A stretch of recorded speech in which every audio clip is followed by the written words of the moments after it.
The Missing Inheritance. Title: The Missing Inheritance Judge Eva Courtroom Drama. On a rainy morning in New York City, the courtroom of Judge Eva was filled with reporters and curious spectators. A mysterious inheritance case had captured everyone's attention. The bailiff announced, "All rise. Court is now in session." The Honorable Judge Eva presiding. Judge Eva took her seat and said, "Please be seated. Let's hear today's case." A young woman named Emily Carter stepped forward with her attorney, Lawyer Emma. Across the courtroom sat Michael Carter, Emily's older brother, with his lawyer. Lawyer Emma began, "Your Honor, Emily's late father left behind an estate worth $8 million. According to his final wishes, the inheritance was supposed to be divided equally between his two children. However, Emily received nothing." Judge Eva looked toward Michael. "Mr. Carter, do you deny these allegations?" Michael calmly replied, "Yes, Your Honor. My father changed his will 6 months before he passed away. He wanted me to inherit everything." Emily stood up, her voice shaking. "That's not true. My father always promised we would share everything equally. Someone forged that will." The courtroom became silent. Judge Eva examined both copies of the will placed before her. One document appeared older and carried the original family attorney's signature. The second document looked newer, and something about the signature immediately caught Judge Eva's attention. She looked at both attorneys and said, "This case may involve fraud. Before this court reaches any decision, I want every piece of evidence carefully examined." Just then, the courtroom doors opened. A man in a dark suit walked inside carrying a sealed envelope. He announced, "Your Honor, I have evidence that could change this entire case." The secret witness. The mysterious man walked to the witness stand and handed the sealed envelope to the court clerk. Judge Eva asked, "Please state your name for the record." "My name is David Brooks. I worked as Mr. Carter's personal accountant for over 15 years. The courtroom fell silent. Lawyer Emma asked, "Mr. Brooks, why are you coming forward now?" David took a deep breath. "Because I couldn't stay silent anymore. A week before Mr. Carter died, Michael visited my office with a new version of the will. He asked me to keep it secret." Michael immediately stood up. "That's a lie. He's making this up." Judge Eva struck the gavel.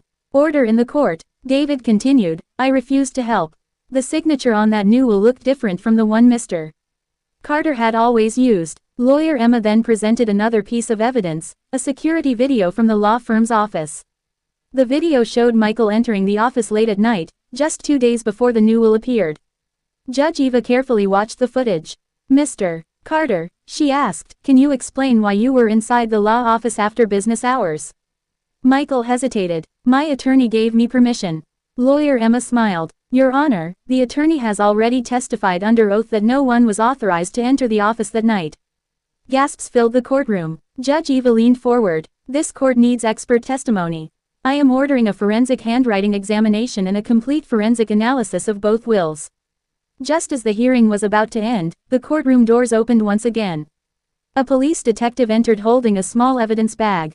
"Your Honor," the detective said, "we've just recovered fingerprints from the forged will, and the results are shocking." The hidden truth. The detective walked to the witness stand carrying the evidence bag. "Your Honor," he said, "our forensic team found Michael Carter's fingerprints on every page of the newly submitted will." The courtroom erupted in whispers. Judge Eva struck the gavel. "Order in the court." Michael's attorney quickly stood. "Your Honor, fingerprints alone do not prove forgery." Judge Eva nodded. "That is correct. Continue, detective." The detective opened a folder. "We also completed the handwriting examination. The signature on the new will is not the genuine signature of Mr. Carter. It is a sophisticated forgery." Emily covered her mouth in disbelief. Lawyer Emma smiled. "Your Honor, the evidence is becoming clear." Michael looked nervous. "I didn't forge anything. Someone is trying to frame me." Just then, the court clerk entered with an urgent message. "Your Honor, another witness has arrived." Judge Eva allowed the witness to enter. An elderly woman stepped into the courtroom. "My name is Sarah Wilson," she said. "I was Mr. Carter's private nurse during the final months of his life." The courtroom became silent. Sarah looked directly at Judge Eva. 3 days before Mr. Carter passed away, he told me, make sure Emily receives her rightful share. I never changed my will." Michael lowered his head. Then Sarah revealed one final surprise. "I recorded that conversation on my phone because Mr.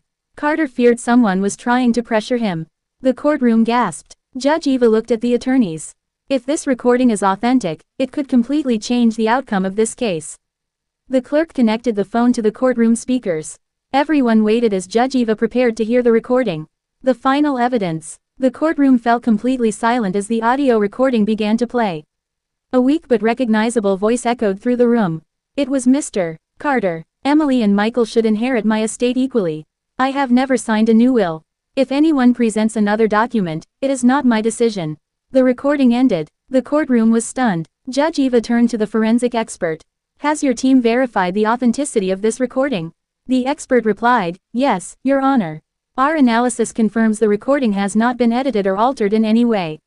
Lawyer Emma stood confidently. Your Honor, we now have 3 independent pieces of evidence: the forged signature, the fingerprint analysis, and Mr. Carter's authenticated voice recording. Michael's attorney remained silent. Judge Eva looked directly at Michael. Mr. Carter, this is your opportunity to explain the evidence against you. Michael lowered his head and took a deep breath. Finally, he spoke. I never meant for things to go this far. After my father's health declined, I became afraid of losing everything. I convinced myself that changing the will was the only way to protect my future. Gasps filled the courtroom. Emily's eyes filled with tears. I trusted you, she said quietly. Judge Eva nodded solemnly. This court appreciates your admission, Mr. Carter. However, admitting the truth does not erase the seriousness of forging a legal document. She closed the case file. I have heard enough. The court will recess while I review the evidence and prepare my final ruling. The gavel struck. Court is adjourned until the verdict. Everyone waited anxiously to learn Judge Eva's final decision. Judge Eva's final verdict. The courtroom was packed as everyone returned to hear Judge Eva's final decision. The bailiff announced, "All rise." Judge Eva entered the courtroom, took her seat, and reviewed the case file one last time. Please be seated. She looked at both parties before delivering her ruling.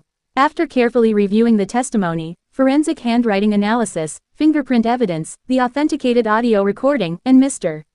Michael Carter's own confession, this court finds that the so-called revised will is a fraudulent document. She raised the gavel. This court is adjourned. The end. Moral. Greed may bring temporary gain, but honesty and justice always prevail.